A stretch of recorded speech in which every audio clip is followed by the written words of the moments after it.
Well, I finally did it. I hit that milestone. I turned the big 50. 50. Can you believe it? You know what's funny is I've been trying to fight it for the last decade. You know, when I was in my early 40s, I'd tell people how old I was, 42, 43. But once I crept up to like the 47, 48 range, hey, how old are you? Well, I'm in my 40s. Even last year, when I knew I was 49. How old are you? I'm in my 40s. I wanted to fight it. I was probably the same way when I was 20s to 30s, 30s to 40s, and so on. I mean, the only difference now, turning 50, I'm getting inundated with those AARP mailings all the time. I get emails, and so they're freaking vultures, man. They'll nail you. I still got another 10 to 15 years before I even retire, so I got time. Birthday was really good, though. I thoroughly enjoyed it. It was nice getting all the messages from friends and family on Facebook, Instagram. People called, text, and I sure do appreciate that. That's so nice. And I had a red meat birthday, and so I am a big steak fan. I love the cows. So my wife got up early, made me steak and eggs. Lunch, steak. Dinner, you guessed it, I had steak. And then for dessert, I had a big old German chocolate cake, and that's my favorite. I'm not a big cake guy, but I'm a fan of German chocolate. If you don't know what that is, it's basically chocolate cake with a lot of coconut. So if you're not a coconut fan, don't eat it. If you are, it's friggin' delicious. So as I was on my birthday, I was sitting on the couch, reminiscing about my 50 years on this earth, and I was thinking back to 1988. And what was that? That was when I graduated high school, so 1988. And a lot has changed since then. I mean, a ton. I want you to think about this. So what did we not have in 1988 that we do now? I mean, we didn't have email. I mean, email was around, but it wasn't commonplace. We didn't have cell phones. We sure didn't have iPhones. We didn't have the World Wide Web. That didn't get invented until, I think, 1989 by that British chap.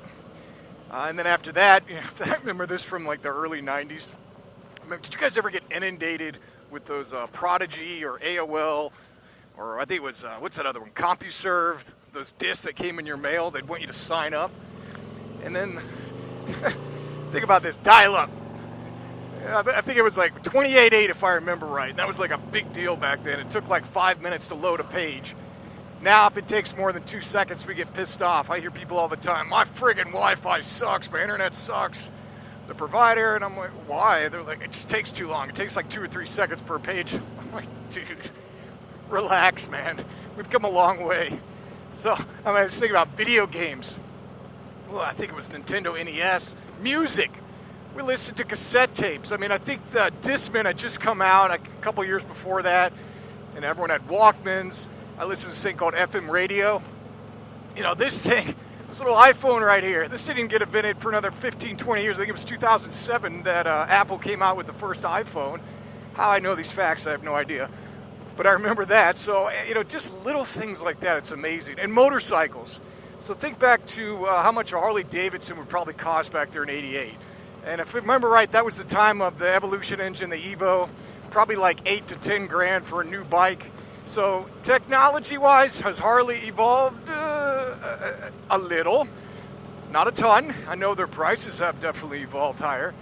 But they haven't really changed a ton in the last 32 years. So it's kind of amazing. I think back to, when I was 13 or 14. When I graduated high school, I didn't have this passion for riding. I didn't want to go out and say, I'm going to get on a motorcycle. That was my life's goal, I just remember when I was younger, and I was talking about, I think it was 13, I went through this stage where I wanted a three-wheeler. And you remember those things before they got banned because you'd die on them all the time?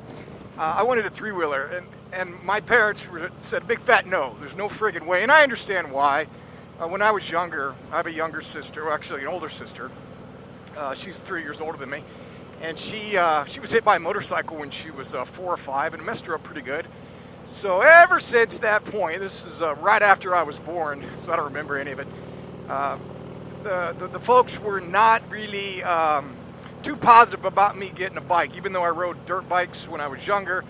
But, that never happened. So fast forward to 2007. Yeah, that's right, 2007. I'm married. I have kids. I have a career going. So I'm starting my life. Well, I'm kind of like I'm in my 30s right now. And my neighbor, good friend Jim, became very good friends with him. He had this V-Rod.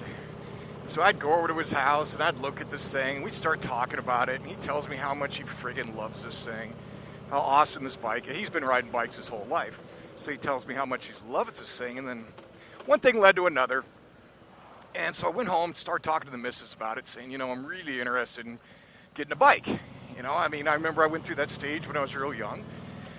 Started my life, kids are a little bit older. So after some convincing of the missus, I went out and got my MSF certification.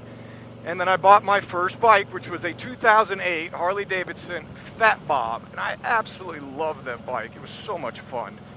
I scooted around town a lot. I didn't do a lot of long trips, but I rode the hell out of that thing, and I thoroughly enjoyed it. It was a fun bike. And over the years, and I think, fast forward another, 7-8 years to 2016, got a little older and wanted to do more long-distance riding, and I wanted my wife to go with me, too. So I ended up upgrading from the Fat Bob. God, I wish I would have kept that bike, now that I think about it. And I got a 2016 Street Glide Special. And loved it. Absolutely loved that bike too. Rode that only about a little over a year, and then Harley-Davidson came out with this thing called the Milwaukee 8. Went out and test rode, and lo and behold, that is what I am riding right now. This is a 17 Street Glide Special. I've done several upgrades to it, but again, I thoroughly enjoy this bike. I plan on riding for several more decades, as long as my body will hold up. With all that red meat I'm eating, I don't know how much it's going to last. But I'm planning, basically to the day I die, if I can ride. That's my goal in life. I wish I would have rode younger. Even though you think about it right now, I've rode probably 25% of my life. Almost, since 2007, so close to 14, 15 years. And I wish I would have started earlier. That's all I could say. For those people that are younger, if you watch this, definitely start earlier.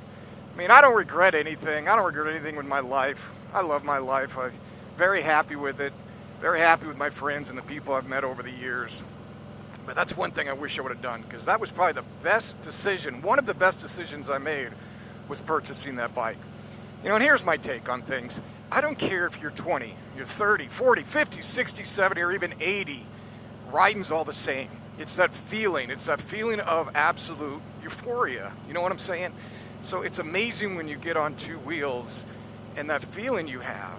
When you crack the throttle and then you feel, you smell, you hear all the world, and that's what it's all about.